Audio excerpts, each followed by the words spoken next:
Can I ask you, how much were you monitoring the baby process of Matthew Pavlich? Maybe thinking he might not play in the first round. Do you think about those sort of things? But he seems to be free and ready to go. No, look, to be honest, I did not, from a lack of interest for Pav, but no, I wasn't following it that closely. But obviously, congrats to him, and now from all reports, he's ready to go. Last year, he proved to be the difference in one of the derbies. Yep. You were absent. How important a player is he to Fremantle winning this game this weekend? Yeah, look, I think it's going to require a team effort for either team to win. That's the case every week. So, but he's obviously a critical player, good player, and so no, it'll be a big focus for us to shut him down. Do you take him? Not sure yet. I read that Eric says he wants to play on him, and has in the past. What's his record been like, and do you think that Eric's the man? What's Eric's record been like on Pav or in general? Gone well against Pav in the past, is it? Yeah, he has. So, but when you play on good players week in, week out, that record isn't going to stay good forever. So, you get beaten. Some weeks you win. That's just, the way it works out as a key defender. But I'm very comfortable with Eric on Pav. How much have you seen Mackenzie sort of grow and develop and has become a really good player over the last couple of seasons? He has, and that's kind of the natural course for all players. He's only 24 at the moment, I think, Eric, and so coming into the prime of his career, got plenty of experience now, and he's been elevated into our leadership group, so we've seen him grow on the field but off the field as well. They've really come on the back line, haven't they? Scully's amazing, You've got Mackenzie. Is Bo Waters, he'll be right this week? I think so, yes. Yeah. Still a question mark? I don't think so, but that question, your question sounded like a question mark. Yeah, but, no, it's just not mentioning. My understanding is he's available. Well, yeah, so the back line's really starting to hit its straps, isn't it? Well, we haven't started. We haven't played a game yet. Guys that are emerging, it seems to be. Yeah, look, the group of the back line, we've played together for quite a few years now. There's probably been 8 to 9 players regularly rotating through there, and we're pretty tight for spots again. But it's been a reasonably solid back line. Probably 3 or 4 years ago was probably the most inexperienced part of our team. Now it's towards the most experienced part. Darren, just back on Mackenzie, how old were you when you felt really comfortable and felt like you started to peak in your career as a kid? Yeah, I'm not too sure, mate. I haven't really thought about it, but I've always felt like Eric Mackenzie was ahead of me in terms of comparatively at that time of my career or age. So I've always thought he's going to mature into a terrific defender. He has, and he's got improvement left. You probably know Andrew Embley as well as anyone at the club. He's obviously had a disrupted pre-season because of the hamstring glitch. Can he be ready to play this week, do you think, after missing 3 weeks of footy? No, he will be ready, yeah. The way he prepares, the skill set he's got, Embers can impact a game on the ground, in the air, through the midfield, getting back behind the ball, up forward. So, no, he'll be ready to play. Would you play him maybe as the sub this week? I haven't really thought about it, mate. It's up to the selectors. I'm not. Has he done enough on the track to prove to you that he will play this week? I think he's got this week. We'll see more of that. So it's still quite a way till game time.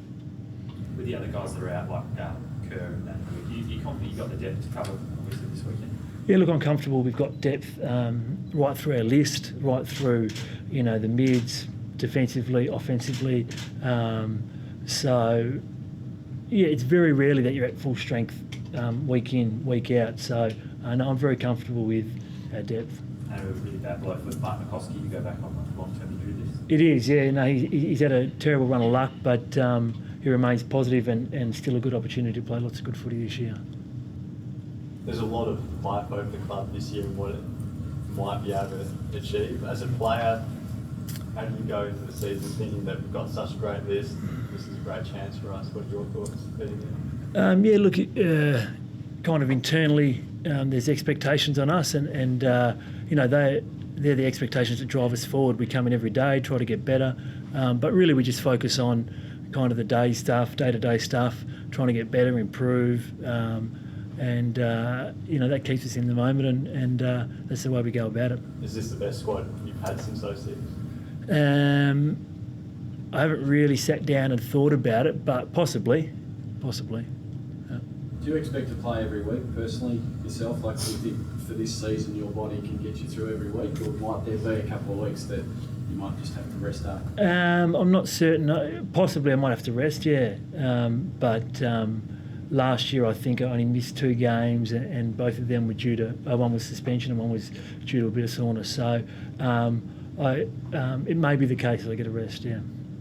Do you still train the same way you used to, Darren, or is that altered as you've got? No, definitely. Most of the week now for me is about recovery, but and that changes week to week as well. But we can have an 8-day break, a 6-day break, all that sort of stuff. So, but certainly as you get older, you can't train as much. Was last year your best ever season personally?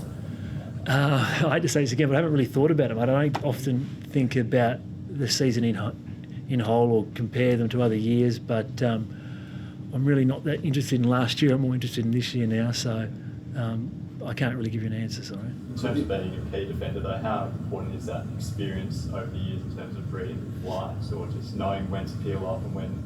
Yeah, look, I think experience is important in every part of the ground, and that's what you're seeing now. We've seen our list get plenty of games into it, and we're coming up to a kind of demographic age group where we've got a lot of experience, right across the ground. So hopefully that means good performances. When Mackenzie first got main attacker, that was a couple of years ago, Yep. Did you have to peel off more often then just to help out, or are you more comfortable now knowing that he can hold his own and you can just worry about? No, I haven't changed my thinking in regards to that stuff. Just kind of reading the play. I don't think about, I've got complete trust in my teammates. I don't think about, I have to get back to help this guy out.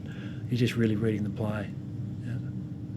Yeah. What about in terms of the change in the way, the amount of running now as a backline player? I think somebody said Bo Waters now runs 14 kilometres like a midfielder. Yep.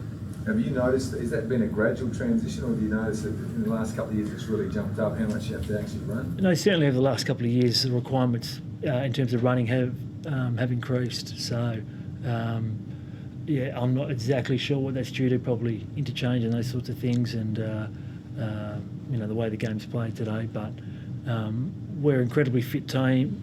We've had a great pre-season, so we're comfortable with whatever happens. And you normally play like 90% of the game, don't you? You don't really get a break. I get a couple of breaks, yeah, a few here and there.